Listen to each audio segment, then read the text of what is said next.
मैं सीरियसली इस बात को बता रहा हूं, मिलने जाते हैं, उन लोगों का बायकॉट होना चाहिए, वो गद्दार हैं। क्या बात करेंगे आप आरएसएस के लोगों से जो इस बात को तय कर चुके हैं कि हमें संविधान खत्म करके मनुस्मृति लागू करनी है? उनसे क्या बात करके और क्या समझाएंगे उन्हें? उन्हें सिर्फ ये जाके कह सकते हैं कि हम आपके पैरों में गिर चुके हैं, हम आपकी हर बात मानेंगे, सिर्फ हमें हमारी कम्युनिटी को धोखा देने का रास्ता बता दो। कैसे हम उनसे मीठी मीठी बातें करके, कैसे जज्बाती तकरीरें देके उनको बेवकूफ बनाएं और आपकी मदद करें, ये काम कर रहे हैं जो लोग उनसे मिलने जाते हैं। ये समझ लीजिए आप, उन्होंने सारी इंस्टीट्यूशंस जो हैं हाईजैक कर ली हैं। उन्होंने हम लोगों के, खास तौर पे एससी एसटी, माइनॉरिटीज और ओबीसी के जितनी टॉप लीडरशिप है सब हाईजैक कर ली। इस बात को जब तक हम तस्लीम नहीं करेंगे हम एक कदम आगे नहीं बढ़ा पाएंगे। अपने अंदर से गद्दारों को आइडेंटिफाई नहीं करेंगे हम एक कदम आगे नहीं बढ़ा पाएंगे।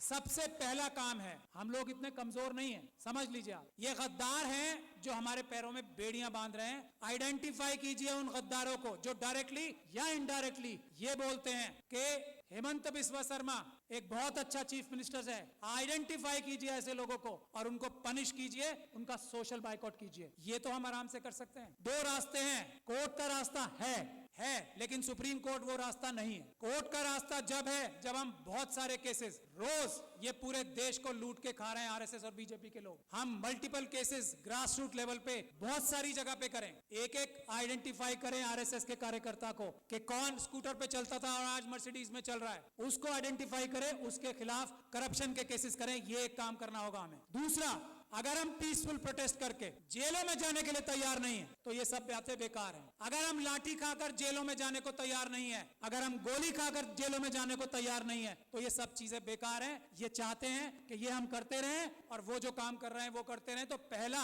रेजोल्यूशन ये होना चाहिए कि हमें अपने देश को अगर बचाना है, संविधान को अगर बचाना है तो हमें जेल जाने के लिए तैयार रहना पड़ेगा। और जेल जाने वालों में सबसे पहला नंबर लीडरशिप का आना चाहिए, क्योंकि हम लोगों को लोग इज्जत करते हैं ना, हमारी ताकत क्या है? आज मुझे लोग इतना पसंद करते हैं, मैं क्या हूं? एक छोटा सा अदना सा वकील हूं।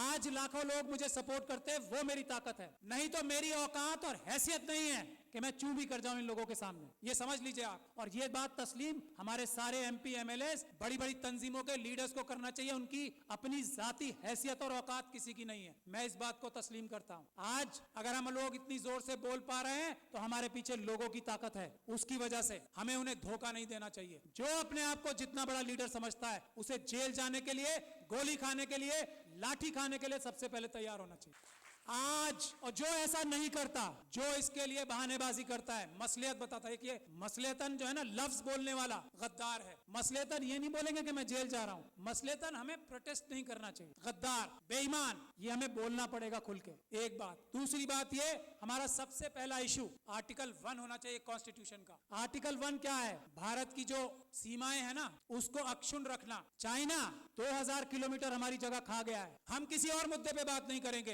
दो मुद्दे हमारे शुरुआत के होने चाहिए। और हमें होम मिनिस्टर का, हमें प्राइम मिनिस्टर का घेराव इस बात पे करना चाहिए कि चाइना से हमारे देश की सेना अपनी जमीन वापस लेने के लिए बेकरार है। तुम डरपोक हो जो उन्हें रोक रहे हो, इसके लिए हमें प्राइम मिनिस्टर का घेराव करना चाहिए। ये आर्टिकल 1 है, इसके लिए करें। और आगे जाके गोली खाएं। इसके बाद क्या? 2000 किलोमीटर हमारी, जिसको अलग अलग जबानों से हम कहते हैं, कोई भारत माता कहता है, हम भारत देश कहते हैं, उसमें से 2000 किलोमीटर कोई ले गया और हम यहां बैठ के डिस्कशन करेंगे? नहीं। या तो प्रधानमंत्री इस्तीफा देंगे या वो 2000 किलोमीटर वापस लेंगे, नहीं तो हम मार्च करके हम खुद जाके वापस लेंगे। ये हमारा पहला एजेंडा होना चाहिए। दूसरा एजेंडा इस वक्त जो है वो है मणिपुर। अगर मणिपुर के लिए हम लोग प्रधानमंत्री का घेराव नहीं करते, प्रधानमंत्री और होम मिनिस्टर डायरेक्टली इन्वॉल्व है मणिपुर में जो हो रहा है, यहाँ मणिपुर के लोग बैठे हैं, अरामबाई तेंगुल, मेतेई लिपुम, ये दो संगठन है आरएसएस के जिन्होंने ये सारा कारनामा अंजाम दिया है। अमित शाह साहब के साथ मिलकर जिन्होंने ये सारा कारनामा अंजाम दिया है, चीफ मिनिस्टर बीरेन सिंह के साथ मिलकर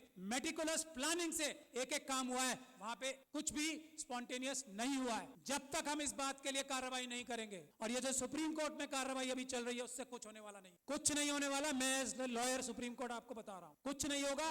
बात 1-2 महीने में आई गई हो जाएगी। उन लोगों के साथ वहां ज्यादती होगी। आरएसएस और बीजेपी पाकिस्तान और चाइना के साथ मिलकर नॉर्थ ईस्ट और सारे बॉर्डर लाइन एरियाज को कमजोर कर रही है। ये हमारी जिम्मेदारी है। आर्टिकल 1 नंबर 1 बचाना सबसे पहले। मणिपुर के लिए हमें जाना चाहिए डेलीगेशन बना के, और सच्चाई सामने लानी चाहिए कि आरएसएस ने, अमित शाह साहब ने और चीफ मिनिस्टर ऑफ मणिपुर ने ये प्लानिंग करके अपने कार्डर्स से कराया है, कोई मैती समाज ने नहीं किया है, उनके कार्डर्स ने किया है। गुड़गांव में और नूह में उनके कार्डर्स ने सब किया है, गुजरात में उनके कार्डर्स ने सब कुछ किया है, और दिल्ली के दंगों में हमने ये एस्टैब्लिश कर दिया है कि आम आदमियों ने कुछ नहीं किया, उनके कार्डर्स और उनके भ्रष्ट पुलिस अधिकारियों ने ये सब काम किया है। यही हमें करना पड़ेगा। मणिपुर के लिए प्लान बनाइए कि हम लोग वहां जाएं और एक्सपोज करें कि मणिपुर में क्या हो रहा है, क्या हो रहा था और क्या हो रहा है अब। और उसमें अमित शाह साहब सबसे बड़े चाणक्य हैं, उनको अरेस्ट कराने के लिए जब तक हम कोई कार्रवाई नहीं कर पाते मणिपुर का कुछ भला नहीं हो सकता। मैं ये बात दावे और गारंटी से कह रहा हूं। He is the main mastermind mister Amit Shah. वो वहां जाके बैठे ही इसलिए थे कि उन्होंने ये सब प्लानिंग करनी थी कि सब कुछ ठीक चल रहा है या नहीं, वरना भारत के होम मिनिस्टर में इतनी ताकत होती है चेयर में, चाहे कोई डफर भी बैठ जाए उस पे। अमित शाह साहब की बात नहीं कर रहा हूं, ये डफर वर्ड उनके लिए इस्तेमाल नहीं किया मैंने। अगर कोई डफर भी बैठ जाए भारत के होम मिनिस्टर की चेयर में इतनी ताकत होती है कि सब शांति वहां पे एक दिन में हो जाए। लेकिन जो होम मिनिस्टर वहां अपनी प्लानिंग ही करने गया था, इंप्लीमेंटेशन देखने गया था गुजरात मॉडल की, वो उससे क्या उम्मीद करते हो? आज तक किसी आदमी ने यह बोला है कि Amit Shah is the main mastermind of Manipur? नहीं बोला। यही हमारी कमी। तो मेरी यही गुजारिश है, एक तो जेल जाने के लिए जो लोग तैयार हैं, गोली खाने के लिए जो लोग तैयार हैं, लाठी खाने के लिए जो लोग तैयार हैं, वही बोले कि मैं लीडर हूं, वरना वो गद्दार है, मेरा ये मानना है। बाकी अपनी अलग अलग राय सबकी हो सकती है, यही एक टेस्ट है। अच्छी से अच्छी बात कोई भी कर सकता है, एक से बढ़कर एक स्पीच देने वाले, एक से बढ़कर एक भाषण देने वाले हम लोगों में भी हैं और आरएसएस में भी हैं। जबान की वैल्यू आजकल 0 हो गई। सड़क पे आए, गोली खाएं, तब बताएं कि मैं लीडर हूं, वरना मैं गद्दार हूं, ये बात तय है। मैं गोली खाने के लिए तैयार हूं आज इसी वक्त से, और जब आप लोग दावत देंगे कि गोली खाने के लिए सबसे आगे मैं रहूंगा, मैं ये गारंटी दे रहा हूं अपनी तरफ से। और मैं ये उम्मीद करता हूं कि इस हॉल में बैठा हर एक इंसान जो अपने आप को लीडर कहना चाहता है, वो गोली खाने के लिए, इस वक्त देश बचाना है तो गोली खाने के लिए तैयार रहना पड़ेगा। अमित शाह साहब को मणिपुर के लिए अरेस्ट कराना जरूरी है, इसके लिए हमें कार्रवाई करनी पड़ेगी। मेरी जहां भी सर्विसेज आपको दरकार होंगी, मैं वॉलंटियर करता हूं अपने आप को। बहुत बहुत शुक्रिया। जय भीम, जय Bharat. Thank you very much. Shahid Ali